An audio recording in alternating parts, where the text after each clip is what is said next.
Before the video begins, if you find yourself enjoying the video, make sure to leave a like on the video, subscribe for more, ring the bell, enable notifications, follow the social medias, and if you want to go that extra mile, you can become a channel member. But with that said, let's begin the video. What's up guys, and welcome back to another episode of Ark Survival Evolved. Now this is something a little different from what you're used to. This isn't part of the Ark Theater survival series, even though we are on the Theater map. I wanted to do something a little different. This is something I like to call my top 10 favorite real-world creatures in Ark Survival Evolved. So this is just my opinion on my favorite Ark Survival Evolved creatures. I'm only doing the real-world dinosaurs for right now. I will do a separate video on the fantasy creatures at some point. But yeah, if you find yourself enjoying this video, make sure you leave a like and subscribe for more. It would really help out a ton. And with that said, let's begin the video. This is my top 10 real-world creatures in Ark Survival Evolved. Alright, coming in at number 10, we have the DIPLODOCUS. Probably one of the most underappreciated creatures in the entire game. Basically, it's like a smaller version of the Bronto. The reason people don't typically tame a Diplo is because its one attack doesn't do any damage. However, just because it can't defend itself doesn't mean it doesn't have its uses. Like for example, this guy can actually gather berries very efficiently. It's got very good carry weight, which means it can carry a lot of cargo from point A to point B. And it can also run very fast for a sauropod, much faster than the Bronto. And it also has passenger seats on its saddle, allowing 10 extra passengers to ride this creature. But yeah, the only reason the Diplo isn't any higher on this list is because of the fact that it can't attack. But this Diplo, I really do like the Diplo. I like how derpy it looks, and yeah, that's why it's number 10. Alright, coming in at number 9, we have the DESMODUS, the creature that was recently released during the Ark Theater DLC, which is this one. Now the good thing about this creature is that, well, for one, it can fly. Even though it's not as fast as some of the other flyers like Pteranodon and Argentavis, it's a pretty strong mount. Like, when it attacks, it can actually collect blood from the diet. Like what I'm doing right now. This bat isn't really the strongest, it's only a level 90. But yeah, it can collect blood with its bite attack. It can also go invisible, but only at night. And it can also latch onto things. But yeah, this guy can latch onto walls, and it can also hang upside down on ceilings as well. This guy is a pretty cool mount. Though not as fast as some of the other flyers on the map, it's relatively strong. And it has decent stamina as well. So yeah, those are my thoughts on the DESMODUS. Let's move on to number 8. Coming in at number 8, we have the ANDREWSARCHUS, another creature that was introduced in Ark Theater. Basically, this guy is one of the early tames in Theater, and what you do is you give it honey, and while it's distracted with the honey, you would sneak up on it and ride it until it's fully tamed. So yeah, if you get it right and you have great taming rates, it is pretty easy to tame. I do have a raptor after me. Also, it does have a good jump. It's got some good speed, and it also has a drift. And this C does like super speed. So yeah, this guy is overall really good. Also, he does decent damage, has decent health, and has decent stamina. And when you have the saddle, it acts like a machine gun, and you can use it to shoot creatures with it. But yeah, the ANDREWSARCHUS also has a really cool design, which is why it's placed in number 8. Coming in at number 7, we have the THERIZINOSAURUS, probably one of Ark's stronger herbivores. This guy is really good at many things. For example, it can do some serious damage. Well, these are alphas, so of course we won't be able to do much to them. Alright, well, let's just get this guy real quick. Alright, there we go.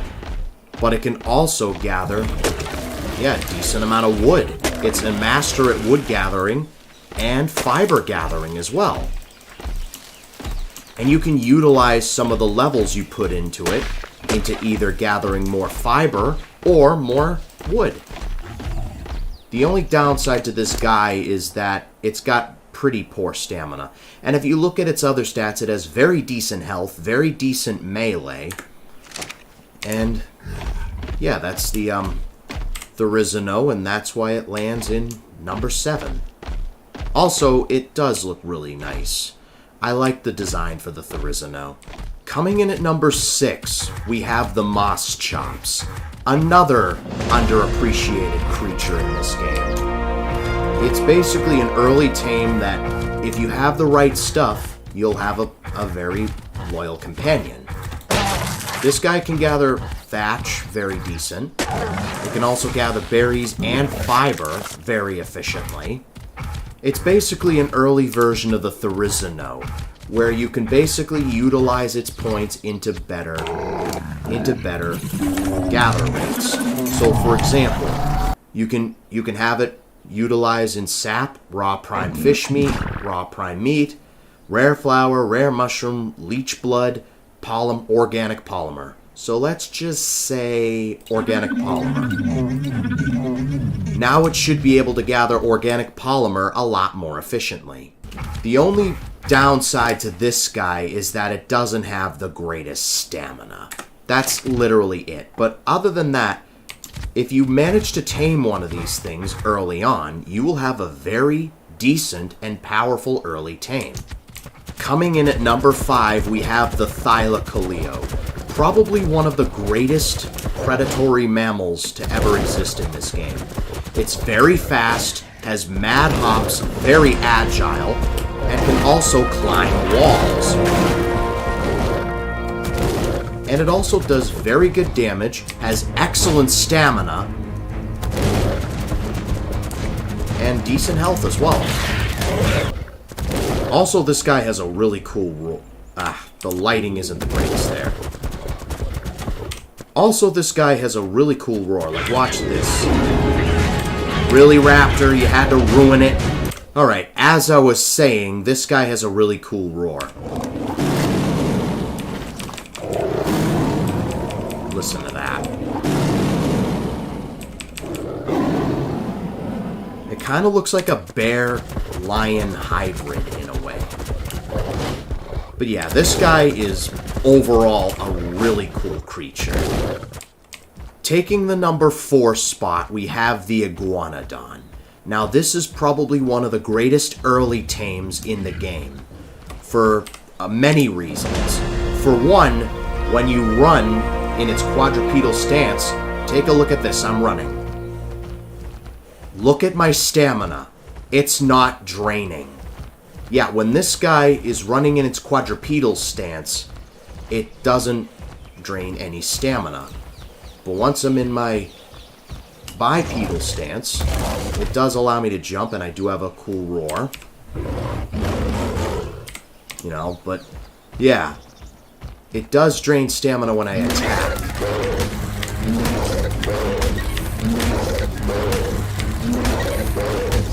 Yeah, look at my stamina go down.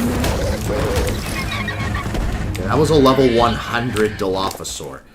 But if you put all its points into movement speed, then you will basically get a speed demon on your hands.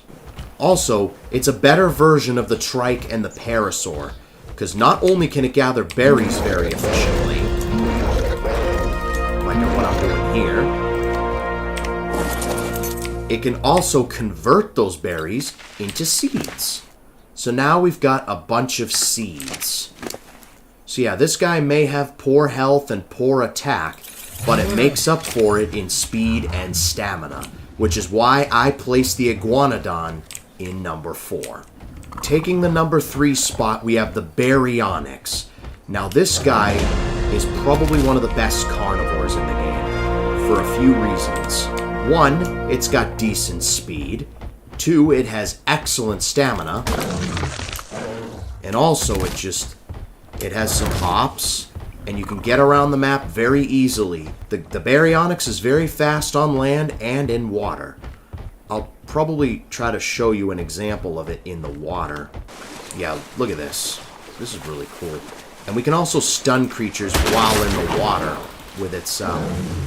that didn't work out because those are alphas and those can't be stunned for some reason. But, yeah, you get my point. This guy is really good, especially when it comes to gathering fish. At number 2, we have the GIGANOTOSAURUS. I know, right? My favorite dino, the Giga, not in the number 1 spot? Why is that? Well, I'll tell you in a minute. It is getting dark, so I'll up the gamma.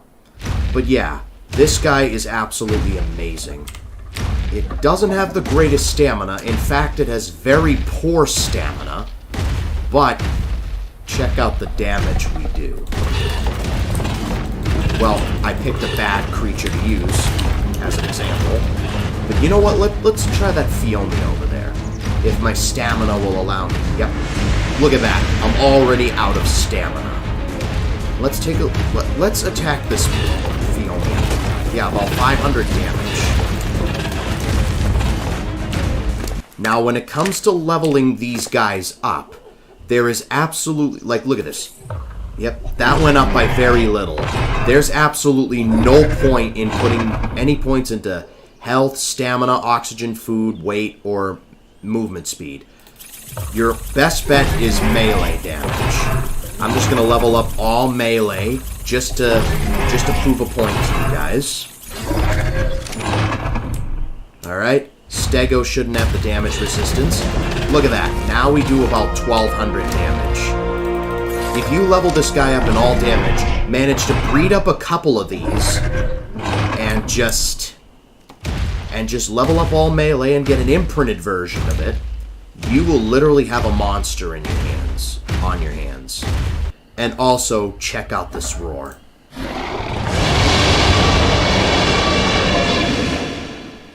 Probably the scariest in the entire game. Now, before we get into number 1, I just wanted to show off some honorable mentions. One of them being the Megatherium. Now, I actually really like this guy. He does have a really cool ability with insects, that when he kills insects, his damage increases. I can't seem to find any insects right now, so I guess we'll just have to do without them for right now. And also, because of their insect buff, they are the best thing for the Broodmother boss. The only reason it didn't quite make the top 10 list is because there are creatures that are obviously better looking than it. Because the Megatherium doesn't look bad, it's just, I don't know, the fur could use some work. Maybe a small TLC with the fur would be nice, but other than that, a cool looking creature. Our next honorable mention is the CARCHARODONTOSAURUS. Now, I've brought Garnet here as an example. This girl here is a mutated CARCHARODONTOSAURUS. But yeah, it has this really cool feature that the more things it kills, the more damage it does. Like, for example, obviously this guy is imprinted and fully maxed out. Well, not maxed out because we've still got some levels. But it does a lot of damage. Like, wow, check this out. And the more damage we do, all those insects would have been useful for the Megatherium. Well, I'll just kill them. But yeah, notice our damage increases. I did a showcase video on this guy a while back, just to show basically this guy off. But yeah.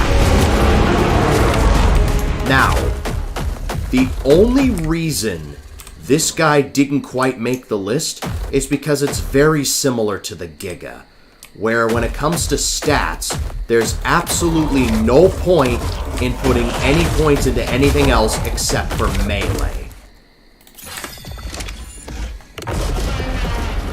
but I just figured I'd show that off. So, our next honorable mention is the PROCOPTODON. Now, I never minded this creature before it got its TLC, but once it got its TLC, I love this creature even more. Like, look at it. It looks like an actual kangaroo. The old model looked more like a cartoony kangaroo, but this newer version looks more like a realistic kangaroo. Like, it's really fast, it's got some, and it's even got some mad hops. Like, check that out. Wow, that is amazing. That is really cool. The only reason this guy didn't quite make the top 10 is because it's just, I don't know, there are lots of other creatures that are way cooler than this guy. I mean, Procoptodons are pretty hard to tame. They only tame with rare mushrooms, so yeah. Otherwise, this guy would be in the top 10. It's a really cool design. Studio Wildcard did a really good job with this creature. And the #1 spot for top 10 real-world creatures in Ark Survival Evolved is the AMARGASAURUS. First of all, look at this design. It looks absolutely amazing. The AMARGASAURUS has always been one of my favorite dinosaurs to date, just because of how unique this guy looks. It's also very fast and pretty powerful. It's got some decent health, some decent weight, and some decent melee. And it also has this really cool ability where it can use its spikes for 3 different things. It's got an armor spike, which pierces through armor.